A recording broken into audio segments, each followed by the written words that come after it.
Thank you very much. Good afternoon, everyone. Your boss isn't here, so that's good, isn't it?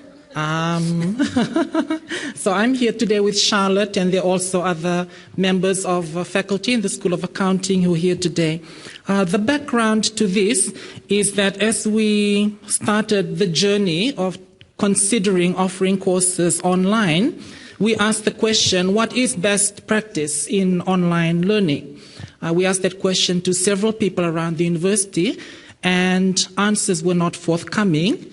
And therefore, this became a journey in self-discovery, independent learning for us as instructors, in actually trying to make sense of this, find information, and that is what we're presenting today.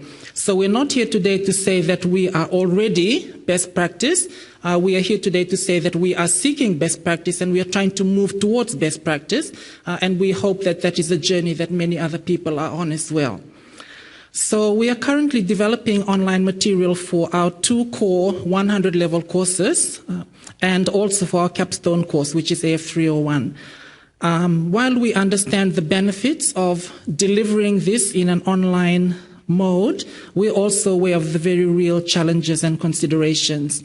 And therefore, what we are looking at presently is a blended mode. So delivering this in a blended manner. Where there is a lot of material available online, but we're also supplementing that either face-to-face or with print material or with visits. So some of the very real considerations and challenges that we face. I was recently in Anaheim for the annual meeting of the American Accounting Association, and talking with colleagues from the US. They're talking about the flipped classroom. They're talking about online learning. They're talking about MOOCs. And it's all very interesting. However, I'm trying to link up what's happening in the USA with what's happening at USP.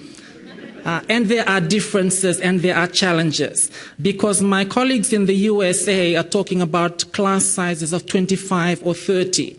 We're talking about class sizes of 250 or 300. Therefore, what one person can do for 25 students may not be realistic when we talk about a class size of 250. So our model is using the coordinator plus tutors together to deliver this course using the online platform. So very large class sizes, remote students, constraints on access. That's access to electricity. It's also access to the internet. It's access to a computer, access to an iPad, for example. Not everybody has access to that. And then varying levels of IT knowledge, competence, etc.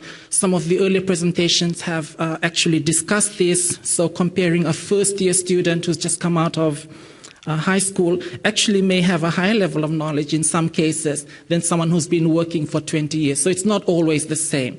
But what we are saying is that there are varying levels of IT knowledge and competence among our students.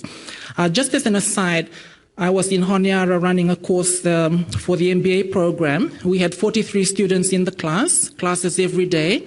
So in that group of 43, I didn't take accurate records, but I'm estimating we had about 10 students, so about 1/4 of the class would come in every afternoon with an iPad or with a notebook. So they've already downloaded the notes from Moodle. They are following my presentation on their notebook. At the other extreme, there's students whose fees hadn't been paid, were still on hold. They couldn't even access Moodle. So at the end of the lecture, they would come up and want to copy my slides, which I allowed them to do. So extremes here. You've got some students who are at a very high level of competence. I think one of the issues I don't have there is finances, because finance becomes an important constraint as well. Some students can either afford the iPad or they're in a job which provides them with that. So, they're running way ahead of the rest. And then you've got this other group. Now, how do we as instructors ensure that we are helping everybody to achieve the goal and managing that in a sensitive way? So what I have here on this screen is a few examples of ideas that we've come across from forums that we've attended, from looking online, from talking with peers, from courses that we've done as part of our postgraduate diploma in tertiary teaching, some ideas which we think are best practice in online teaching and learning. I won't talk about all of them, but I would talk, I think, about number 2 and number 3, and then I'll invite Charlotte to talk about number 6. So number 2, stimulating student participation through things like discussion forums and online collaboration. This has been a challenge for us in accounting, even in a face-to-face setting, stimulating participation, getting students to participate. And so we already know that it's a problem. We're not sure whether that is purely cultural or whether it is to do with the subject or it's to do with the course. There's a combination of factors that inhibits or limits student participation. We're trying then to use the online environment and thinking, how can we be creative here? What can we do to perhaps, get students out of their shell, get them participating? What I've found in the 300 level theory course is that students seem more willing to engage when there is a question placed by the instructor. So we're not asking the student to bring the question. The instructor is putting the question. They're very short, very easy to understand, and it's also linked clearly to their assessment. So that seems to bring the buy-in from the students.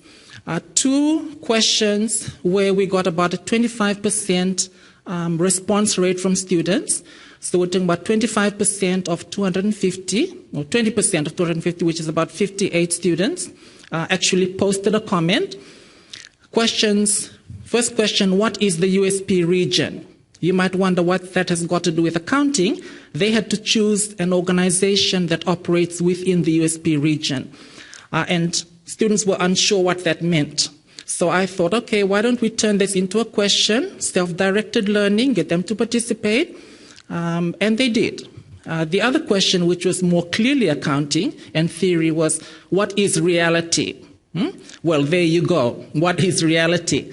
But it's interesting to actually read the depth of students' comments. Some of the answers were very deep. They demonstrated a lot of thinking. And I think one of the things that worked well was that they actually had to post an answer in order to see the discussion, if you understand what I mean. Yeah? So they couldn't just log on to Moodle and see what everybody else had written. They had to answer the question, then they could see what other people had written. So I didn't intend to post an answer there. It was all about them discussing the issue amongst themselves and taking some of those ideas and using them in their own assignments. So it's really about assessment for learning and learning running alongside assessment. For number 3, where we have actually developed online quizzes for every unit in the course, we find from discussions with students, they're saying, yeah, we'll do that when it's time to revise for the test. We'll do that when it's time to revise for the exam, which was not really our intention in the first place, but it does show that they are using it. They see some value in it. And I think at the end of the day, the resources on Moodle and online are really for the student. So it's really for the student to find value, for them to pick it up and use it. It's not so much about how we intended it to be used, but if they're able to use it effectively in a way that makes sense to them, I think that's a great result. Just before I ask Charlotte to come and talk about number 6, comparing this with other 300 level courses, we find that where the quizzes carry marks, obviously the student participation rate is much higher. However, I would make the argument here, that we are using the quizzes for learning as opposed to assessment. So this is voluntary. It's something they can do in their own time. They get feedback. So we're using it here for learning as opposed to assessment, although it is formative assessment. Charlotte will now talk about something she found online, number 6, which she's using in developing her 100 level course AF102. Thank you, Nada. I must admit that we're no expert on online courses, especially after hearing FSTE with their colorful presentation. We are cautious about going online. There are many reasons why, and the 2 ones I'd like to bring out is the point that was just highlighted in the other presentation. Are our students ready for independent learning? The other point is what DVC Kelly mentioned just a while ago was the unfamiliar environment. In the US, students have the flipped classroom approach, so they're ready once they arrive into university. But for the Pacific context, our students are spoon-fed in secondary education, and then they are required to come fully online once they reach 100-level courses. So that's why we are very cautious about going online. The other thing is, it's no surprise that our pass rates are pretty low face-to-face with accounting courses. So we are very reluctant about going online in the 100-level courses. That being said, what I tried to do was to try and find technology tools that can help students in the 100-level courses. So my course is Management Accounting, and the course I'm trying to develop at the moment is AF102. I found this tool. Before this, I actually came across Show Me, and Show Me I didn't find it that interactive and neat in terms of writing. So I came across Educreation, and Educreation is a free technology online that you can download on iTunes. And I found that it was one of the most interactive whiteboard lessons that I came across. So that is one thing that I am trying to use in my online course. And how am I using this? The interactive Educreation, for those who haven't come across it, it's an interactive whiteboard where you can upload pictures. It allows you to go on webs and access information on web, and you just paste it online. And it also allows you to do audio recording, audio and visual recording, and it's very clear. So one of the benefits of that is you don't have to rely on the USB audio recording room, which is always fully booked. So you can have this independent creation of knowledge at the convenience of your home, even wherever you are with Educreation. But the main requirement is you need to have an iPad or some sort of smart template. So what I'm doing is I'm using this to dissect problems. And how I'm doing it is I'm trying to imagine myself as a student from a high school level. And with that Educreation, you can actually paste up questions, and using their ink options or writing options, you can highlight main points while at the same time you're recording what you're saying. And then it also allows you to solve problems online. The benefit of that is that students can actually go at their own pace at home. They can go through the course, and they can try and see what are you demonstrating on this interactive whiteboard. The other issue is that we cannot do everything online. We cannot do every problem online. And I think that's one of the drawbacks I have. We just have to be selective with problems we have because of internet access and so forth. So this is just one of the online tools I have come across, and I'm sure there's a lot more. I'll be more than happy to hear about that.